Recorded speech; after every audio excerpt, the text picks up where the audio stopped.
বেআইনি কাজ থেকেও মুক্তি পাওয়া যায়।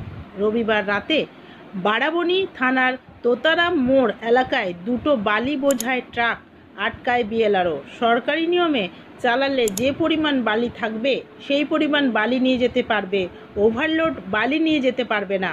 আটক করা দুটো ট্রাকের সাথে চালানে যে পরিমাণ বালি লেখা ছিল তার থেকে বেশি পরিমাণ বালি থাকাতে বিএলআরও তাদের দপ্তরে নিয়ে যায় ট্রাকটিকে। সেখানে ট্রাক পিছু 50,000 টাকা ফাইন দিয়ে ট্রাক নিয়ে যায় মালিক। Green Asansol, clean Asansol. আর এগুলো ওভারলোডিং ছিল, বালি ছিল, চালানো ছিল, কিন্তু চালানে যে বালি ছিল তার থেকে ওদের গাড়িতে বালির পরিমাণটা বেশি ছিল। ওভারলোডের ফাইন আমরা করেছি 50,000 টাকা করে, দুটো গাড়ি 50,000 করে 1 লাখ টাকা আমরা রিয়েলাইজ সরকার।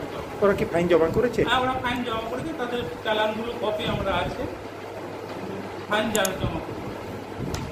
তো এদের কি চালান ফালান সবই ওকে? চালান ছিল, চালান যেটা ছিল, চালানে বললাম, চালানে যে কোয়ান্টিটি বালি ছিল তার থেকে বেশি বালি ওদের গাড়িতে পাওয়া যায়, যার ফলে ওভারলোডিংয়ের ফাইন। চালান ছিল।